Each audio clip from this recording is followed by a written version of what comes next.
what extent, like, what level of assistance, like, am I allowed to sort of provide for certain questions, like, for example, you know, if they're still unfamiliar with, like, verbs or parts of speech, if they're unfamiliar with, like, antonyms or synonyms, like, to what extent should I be able to assist them? It's a great question. So I always think about treating this like I would the math test. Unless it's written into an IEP where they would be taking MAP A or something to that effect, which in that case they may even be taking that away from your class.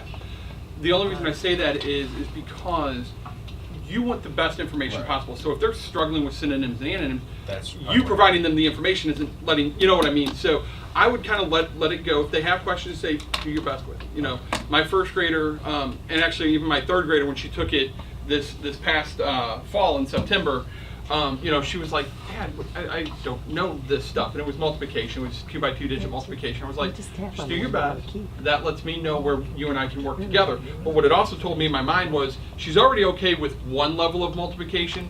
It's now pushing her to that next level. So for you, you know, it may be synonyms and antonyms, or it might be, you know, at a different level for that. And you're like, okay, that, you know, I need to make sure that's that. Going to be so right. That. Okay. And you'll get that same information on their class report, but I would treat it almost like the math test. Yeah, good question though. There was another question. Well, there's no option for the math to be read for them after grade 5. It's another good question. So, I get this question a lot actually. There isn't, no. Mainly because, well, I really honestly don't have an answer for it. There isn't an option necessarily for it to be read to them. Again, if it is written into an IEP where, you know, that assistance would be given, I leave that decision up to you in the district. We generally don't recommend any support beyond the support that's given within the assessment, because they won't be given any at the end of the year. So, you know, take that for what it is. But they would on the map, so. Right, so that's what I'm saying. Okay. So, you know, if it's written into an IEP where the student has the assessment read, you know, if that's an agreement that you and the district or you and the building come up with, I mean, I'm not going to sit there and look over your shoulder and go, you should do that. But it won't read it to you, and there's no option. It will not, correct. Read it. Right, Okay. no. As of right now, no. I get that a lot for like hearing impaired, or, you know, we don't have like a closed caption option right now. You know, those type of things. If that's a need, that's something that we could put an enhancement in through our tech team, and they may be able to provide something for you, but I don't have anything right now. Good questions. Anything else? All right. I did want to show you real quick. I did log in. I wanted to show you live where the rush hand would be and what it looks like. Okay, so little stop sign with a hand in it tells me that Frederick down here, maybe he was a happy clicker, or maybe it's Bernardo. I think it's Bernardo. You know, didn't do his best. Maybe he rushed a little bit. So that might be a kiddo I want to take a look and see, you know, what's going on, where he's at, those kind of things. As looks like this is a 3rd grade class, so, you know, overall he's at a level 1 kindergarten level through most of this. That's something I want to take a look at and see what's going on with that kiddo. You know, dig a little bit deeper. Maybe I knew that going into it. Maybe he's an ELL kiddo and he was going to struggle anyway. So, you know, I already know where those struggles are. If not, then maybe he needs to reassess. If you need to reassess a student, or you feel that it's come to that point where, okay, there's a handful of kiddos that we're going to, in your assignments tab, right up here,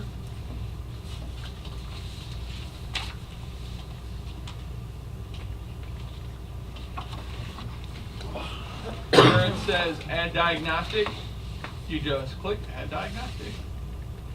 And then you can do it for all students or individual students within that class. Now keep in mind, you only have access to your student. So a question came up during the break about some groups or some grade levels may departmentalize for math or for reading or whatever it is. I don't have, like, you don't have specific control over seeing all students or not seeing all students. That's when we send out a workbook to whoever is going to be the person overseeing iReady for the district. They're sent a workbook where they tell us what student and what class the students go into. If you departmentalize, you may be given access to all students at that grade level, or you may not. I don't know how that's going to be set up because I'm not in charge of the workbook. If you are given access to all students, then you'll have access to all the students. If not, when I come back in September, we'll talk about making instructional groups and what that looks like and all that fun stuff. But if you need to set up a new diagnostic, Dottie didn't do so great, or I need to go down and I need to find Bernardo Frederick, I could find his name in here. I would click on his name, and what would happen is when he logged back in, the next thing he would see would be a new diagnostic for reading and math, or just for reading or whatever it might be. Okay? So keep that in mind, that this is where you would go in and reassign the diagnostic. Now, in that case, the new diagnostic that I assign will override the one that he didn't do so great on. Whether he does better or worse is, out of my control. But he will have 2 tests in his name. In his student report where it said test 1 and blah, blah, blah, he will now see test 1 and test 2. Test 2 will be what you'll want to look at for that first testing window whenever you go to look at that information. Just to keep that in mind. Yes? You talked earlier about easier logins for the little Yes. ones. How do we go about setting that up or getting to that? That'll be all part of the workbook setup. Okay. For K and 1, there's an option where they can say, yes, we want the easier. Like when we. Right, yes. And Okay. so that'll be set up for you, and you'll have a code and everything. You'll get information about that as the year gets closer to getting started. The only reason some don't is some folks use like a single sign-on, like a clever login or something, where that new login doesn't work for that. So that's why you're given an option to use it or not. If for some reason it doesn't show up for your kiddos, you'll need to let me know. I'll give you my contact information, and we'll get that worked out. Yeah. Yes. So I'm a freshman teacher for algebra, and I Okay. think I'll be using this as a diagnostic purpose. Yes. So when they take their math portion, they should only be using the calculator when it's available on the iReady diagnostic test, or can they use their own individual calculator? It will be provided for them. My understanding is I guess that's up to you if you want them to use it or not. My understanding is if they need it, it will be available to them to use. If they don't need it, then it may not be a How portion does of. that tell whether they From need it or my not? understanding, for the most part, especially at that grade level, they're probably going to have the option no matter what, and it will be more than just a basic calculator that they So can when we use. teach them how to use those calculators as actual resources, so they're learning how to use the Correct. ones that we provide, then we take those away from them for testing. How do we alleviate That's why I that said issue? I think kind of use your teacher judgment with that. If that's, 'Cause if I would let them use. would their they be using it calculators- on the map test? Well, I don't give a math test, I give an end of course exam, yes. Oh, that's they right. You use have it. EOCs. Yes, that's right. And they use those, they use the calculators. Then I don't necessarily see an issue with using it during this section. Okay. Because that's always that hard question. Well, if they have the resource now, but then they don't have it later, then what's the Right. point of? They're testing out all kinds of. Right, right. So yeah, I don't see why that would be an issue. Because you would only be using it for the assessment purpose anyway, so. All right. Any question about adding the diagnostic or looking at the rush reports? Like I said, it was right there in that column where the student's name were.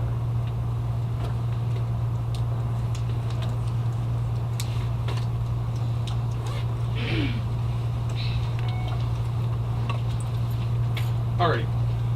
What we're going to look at next, or what we're going to be talking about next, will be looking at specifically. There we go. So we talked about assessing for success. Where we're moving to is doing more with the data to really understand the potential of what else is available, and then where we're moving to is integrating the instruction. So like I said before, you'll have instruction in 2 ways. Now, not all students, my understanding is that the online instruction was only purchased for certain students that may need additional intervention or those kind of things. It was not purchased district-wide. I'm assuming that you'll have that information. Oh my gosh. Say that again, would you please? What do you mean? What are you talking about? We've only purchased enough license sites, like we'll use those for the kids that have severe needs. So we wouldn't necessarily put the kids that are middle of the road, kind of green, that are getting it on level on this additional instruction. We'll use it for our kids that we feel that need it the most, because it's an additional cost.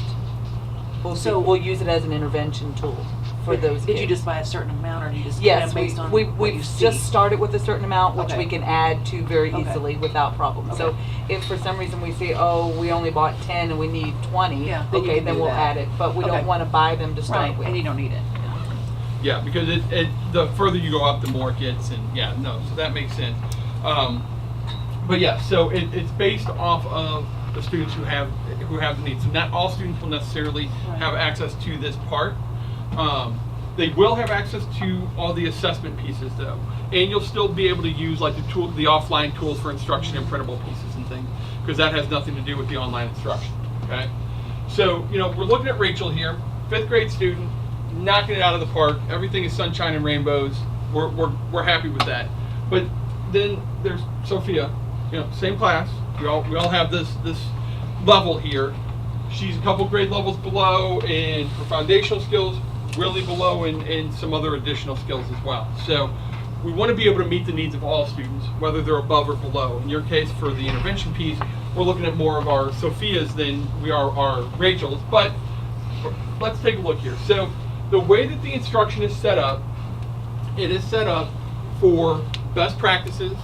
I do, we do, you do on your own. Okay? The you do on your own is a quiz. It's usually about 5 to 7 questions. I mean, it's not going to take them an intensive amount of time to take it, but it lets you know, are they understanding the content? It's very explicit instruction with some practice that's built in based on that topic, and then we assess to see have they mastered that particular piece, or do they need further instruction moving forward. Okay?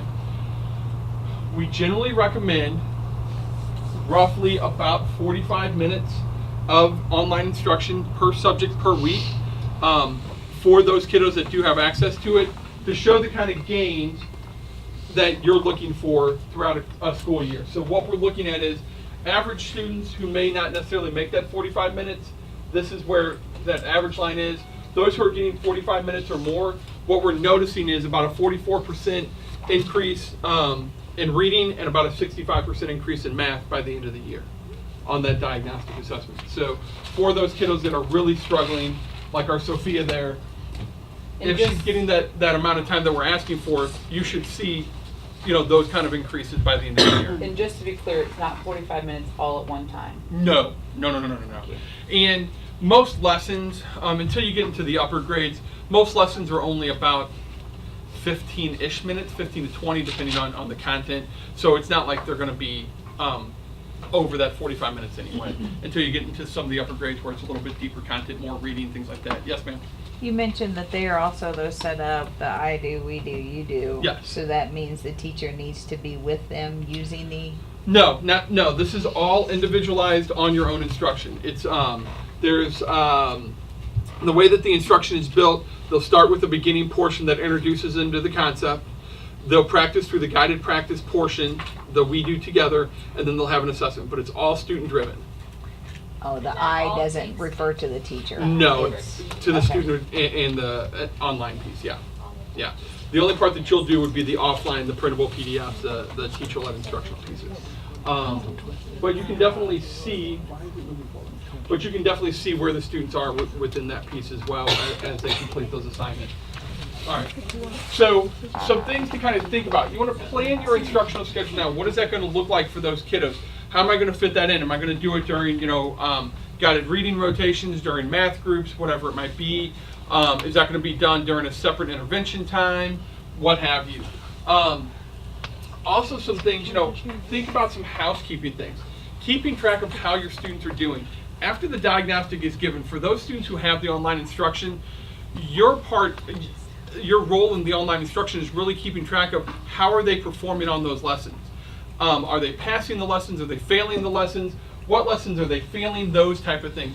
We want to make sure that we're not losing track and that the lessons are serving the purpose they're meant to serve, which is basically making sure that they're understanding the content that they're already behind in. Because these online lessons are helping to fill those holes and gaps that those students currently have in their learning path. Okay? So we want to make sure that we're not losing track of that. And, I only check it once a month because only 3 of my kiddos are doing it. Well, but if they're failing those lessons in that month time, it's not doing them any good because they're not getting the instruction they need.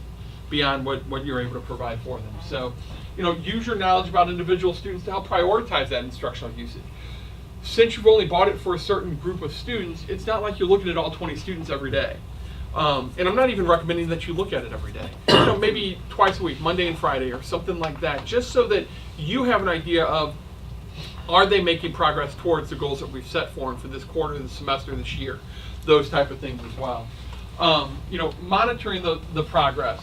Keeping in mind, in between diagnostics, I'm going to have my growth monitoring each month, and then each week in between here, I'm also going to have my response to instruction reports and those kind of things as well. Okay. So, growth monitoring, we're going to talk about this more in just a moment, but this is incorrect. It's not automatically assigned anymore. It's actually assigned based on whether or not schools want to use it. So that's an option that your building principal can elect to do regularly, automatically, or just have the teacher assign. Whether the student has online instruction or not, you can still assign the growth monitoring feature. Okay, I'll show you how to do that in just a moment when I go live again. But just some things to think about. It is adaptive, just like the diagnostic. It only takes about 15 or 20 minutes. It's not as long, so they should be able to complete it in one sitting. It's only about 15 or 20 questions. It's not as long as the diagnostic. It's simply a temperature check to say, are they making growth or not? And if they're not making growth, where do we need to make a change in course so that we can start making the growth that we're looking for? Okay. And then in between, you have your detailed student progress through the online instruction reports and things like that for those kids that have it. Yes, ma'am. So for the online instruction for those kids who are going to get it, so if they log in themselves and it already knows what they need to work Yep. on, so then they just go and Yep. do it. Is that what you're saying? I'm going to show you what that looks like. Yeah, so they have a pre-assigned lesson path that they go on. Okay. It will always start with foundational skills because you need those to build on the other concepts, but it's all based on how they performed on the diagnostic, Okay. and we'll take a look at that in just a moment. All right, so let's take a look. I'm not going to close out yet. Let's take a look at a couple things here with regard to the online instructional piece. I may have been logged out. All right.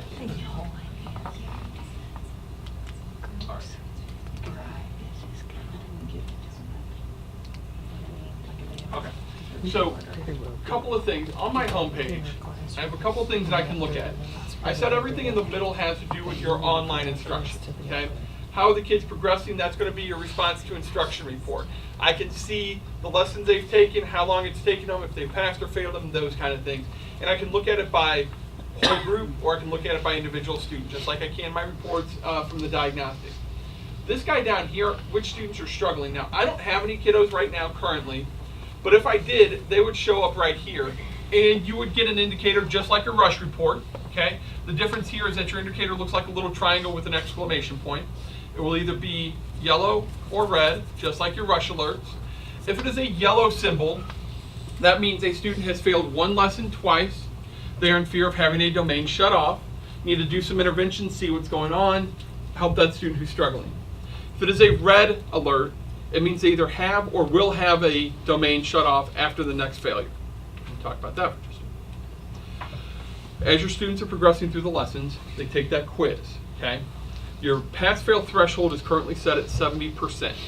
Now, it sounds a little low, and I do realize that because we really want kids to be at like an 80 or 90. But keep in mind that most quizzes are only about 5 to 7 questions. So if they miss one question, they're already at a 70%.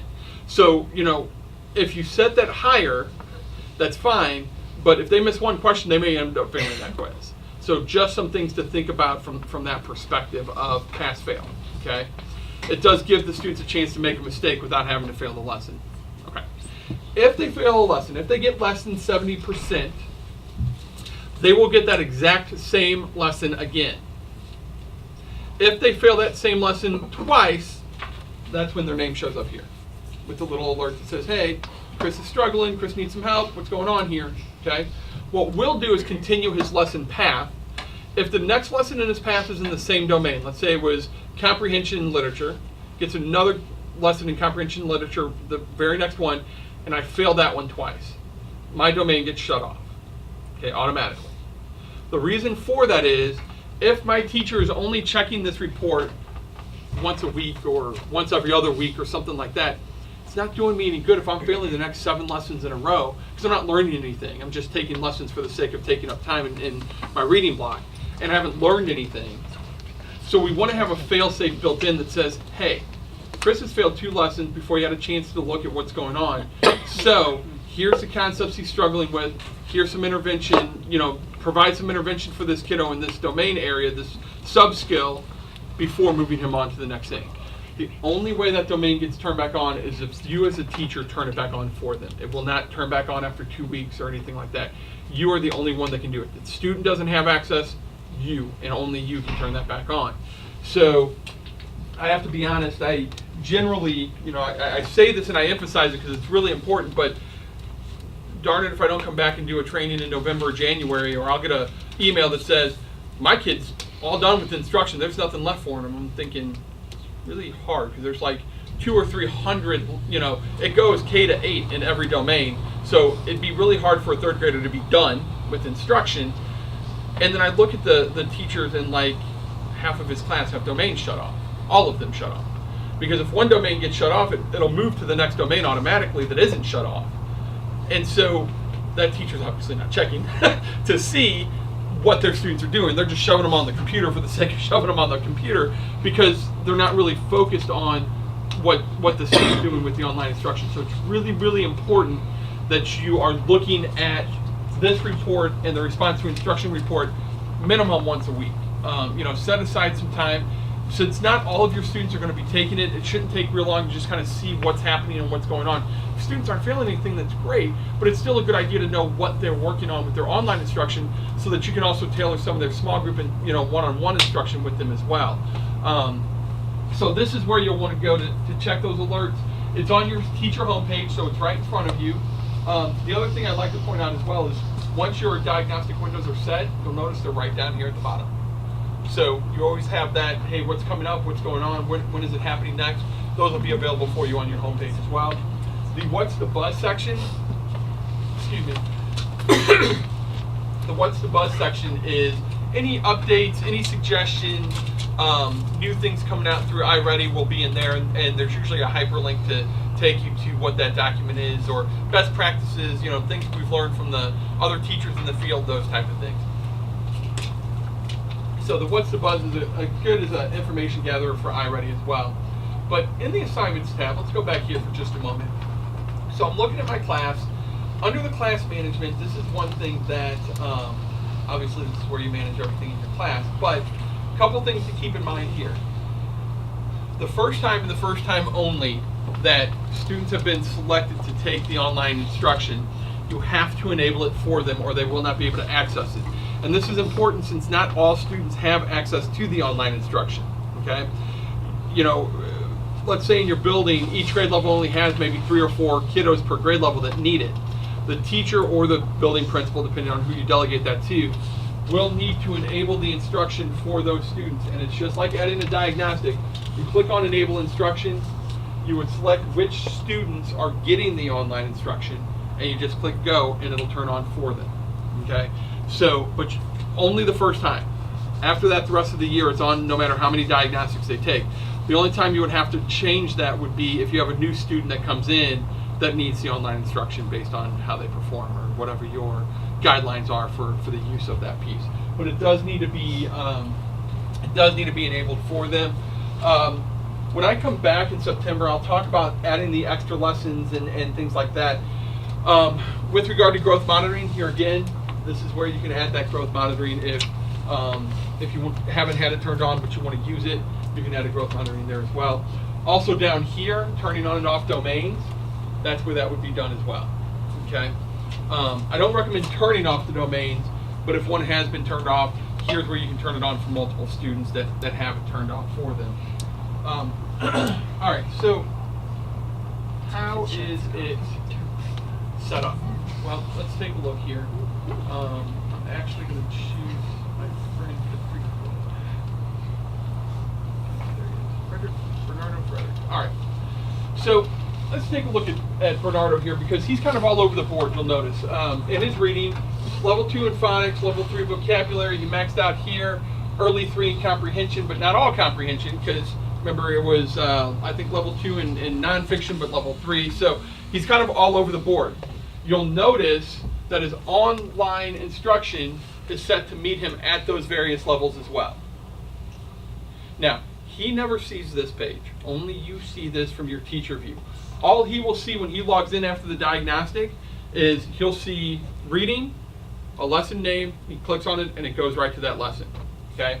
And it will follow this path. All right? Couple things. You'll notice there's a nice blend here because his comprehension and his vocabulary are basically in the same place. Okay? We need to get this up, and then we'll move into other pieces and parts as well. It will follow this 20 lesson path. There are always 20 lessons available at any one time, unless domains have been shut off or any of those things. But he will start with the first lesson. As soon as he starts that one, another one comes in at number 20. Okay? Always have 20 lessons available at any one time. All right.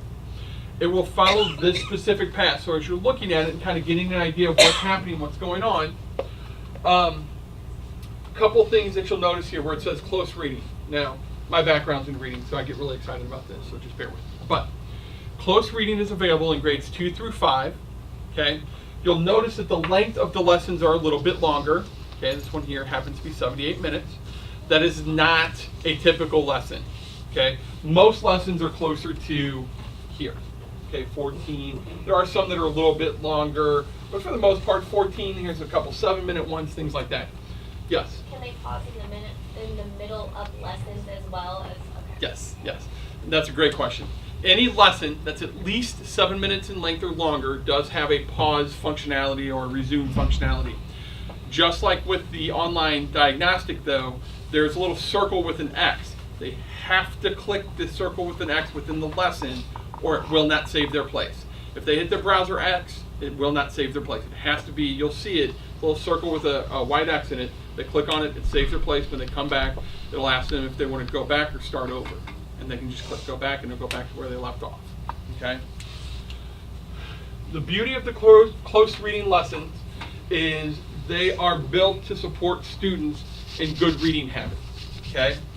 It's actually broken into 3 sections. First section is read to understand. They have an article that they're reading through. They're introduced to the key vocabulary, key concepts, and a guiding question. They also will have an iReady character